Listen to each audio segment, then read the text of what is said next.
Alright, YouTube, you've seen that Facebook has begun actively fact-checking news reports, and it's a meaningless gesture because it involves Snopes, which is no longer particularly reliable. There was a time, a long time ago, they have PolitiFact too, and I'll talk about that also. Snopes is decent when it comes to discrediting religious conspiracy theories. The sounds of hell drilling through in the Siberian tundra sort of hoax that was conducted, and some of these other sort of religious things.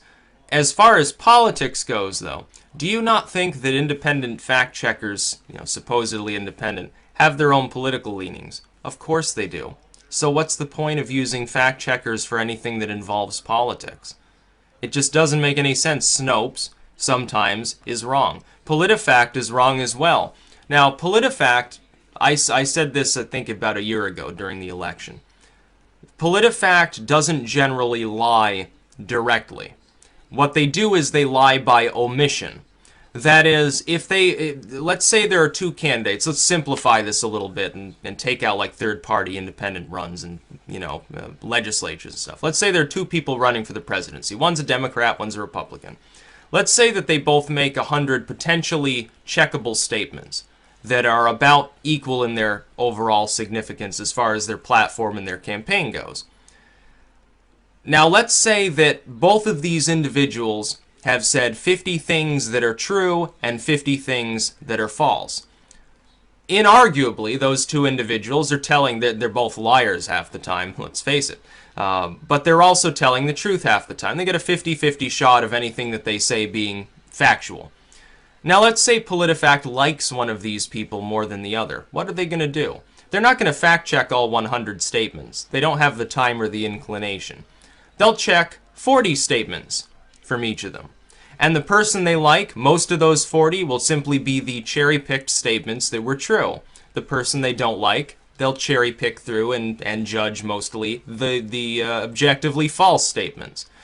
The other way that they do it, and they've done this, for instance, with Trump on the decrease in the deficit. His statement was true regarding the fact that the deficit had fallen, but they rated it as a mostly false comment. Why? Because without any context or intonation on Trump's part, they said, yes, but the deficit fell because of Obama-era stuff. Well, that's not what he said. He wasn't saying, oh, I shrunk the deficit, ha-ha. He was saying the deficit fell. It is objectively true. It's not even a biased statement. It may be intoned so as to reflect positively on his entrance into the presidency, but he didn't actually say that. So I don't know why they even bothered fact-checking it in that manner. And that's the way that PolitiFact does business. That is, they're reliable only if they're not cherry-picking the statements that they decide to go through. They did this all throughout the campaign. They ignored dozens and dozens of statements made by Hillary Clinton that were patently false. They did the same for Tim Kaine and other people allied with Hillary Clinton, while fixating on a handful of statements by Trump that were demonstrably false, and by ignoring statements that he had made that were accurate, or by, splitting hairs, something they never did for Hillary Clinton. There is an implied bias in their fact-checking. Now, do I care that Facebook is fact-checking news reports? No, I really don't. It doesn't make any difference. If you're getting your news, if you're getting your view of reality from mainstream and alt media groups posted on Facebook, then you've already got issues with your conception of reality. If you have to have Facebook tell you what is or is not accurate, if you take that claim seriously or even care, you have difficulties. Get past even caring. Facebook is no longer a specifically great platform for many of this anyway. My suggestion is, let's say you post something that is demonstrably true on Facebook, but it's discredited by fact-checkers, and anyone who clicks on that is going to see, oh, multiple independent fact-checkers have determined that this may not be accurate, or some watered-down dystopian bullcrap like that. You know what you should do? Take the article, archive it, and slap it on a blog somewhere. Slap it on another post where it's just there with some tags, and share that instead, because they're not fact-checking your blog. Unless you happen to have millions and millions of people looking at it, they're not going to bother. Slap it on a blog, nobody gets the fact check crap warning, and problem solved. See, it's completely ineffective. You can simply put a link or the same text or something like that from a report that's disputed by these crazy ass groups, and you can embed it somewhere else. Isn't that wonderful? Even better. Why don't you get a video from YouTube, which they're never going to start fact-checking that. It'd take too much time out of their day as opposed to reading plain text. Why don't you just look at someone's summary of that article with a link in the description to the same thing? Archived, usually, of course. Of course these fact-checkers are going to have a bias that probably leans towards neoliberalism, because they're partnered with and partially paid for by groups that back neoliberals in political campaigns. But it's not, you think it's going to affect anyone? Yes, I see a story posted, and I see a warning that independent fact-checkers, okayed by Facebook of all sites, say that it's probably not true. That just makes me think it's probably more true, honestly. Because the bias of the fact that they took their time out to discredit the article means that perhaps it contains information they just don't find to be particularly great for business, or something like that. I wouldn't be surprised if they apply this to like WikiLeaks. There was one image posted. I saw this on Facebook, I saw this on YouTube, I saw this on 4chan, regarding the Irish slave trade. Now apparently, the article was determined by like Snopes and PolitiFact not to be accurate. But it is inarguably, objectively fact that that happened. It's part of the historical record. The fact that people weren't taught it generally in school because they were too busy talking about the slave trade from Africa doesn't mean that it didn't happen. Here you have another lie by omission.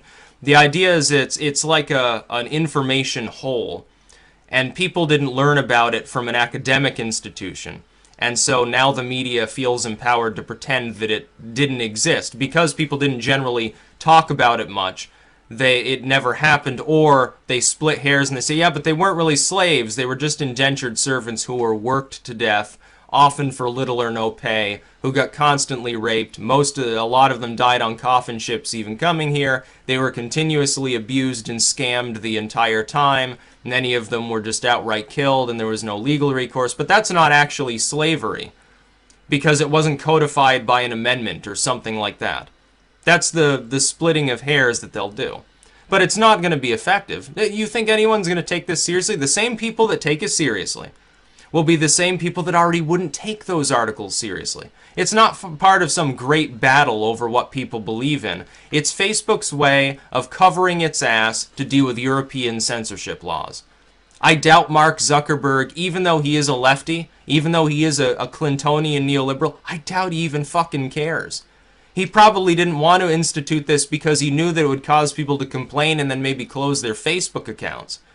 Or share it in some other way, like slapping it on a blog or just linking it in an archive or something, that would actually block the fact-checking software altogether.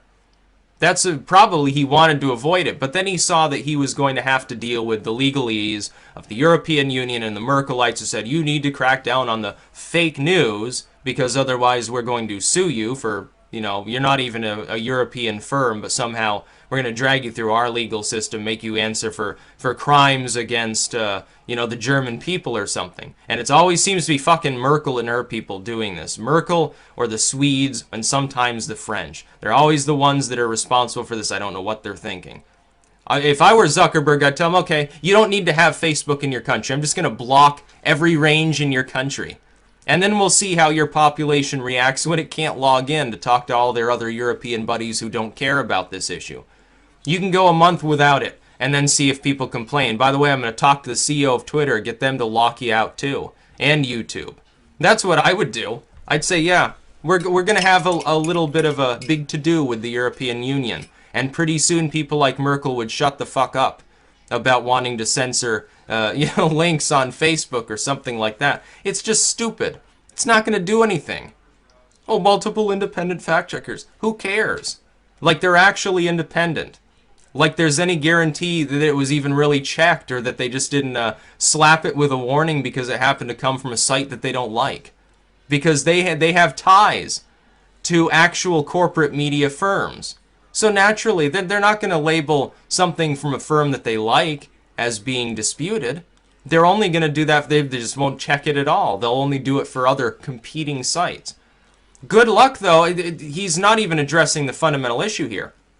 The early wave alt media sites aren't even the main competitors anymore of the lamestream media, of the corporate media, of the MSNBCs and New York Times and Atlantics of the world. They're not even the main competitor anymore. Yeah, they compete handily. Even more competition now comes from YouTube and a bunch of fucking vlogs and Twitter pages. That's where their main competition comes from.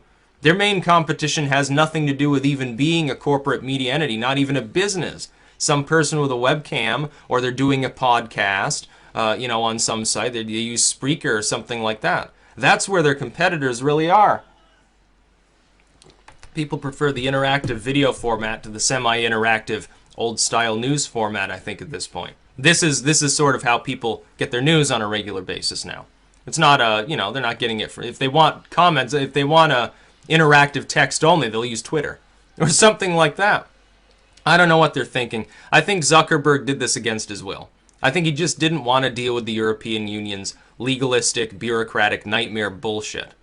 And that as soon as the EU begins to crack apart more, when populism takes over and says, he'll repeal it. He'll say, oh yeah, it's too expensive or it's problematic. We received a lot of negative feedback, so we're doing away with the program. No, I don't think it'll be around long term. I think it'll be vastly unpopular. And I think people don't want to have to look at that crap before they open a news story. That's about all. Peace out.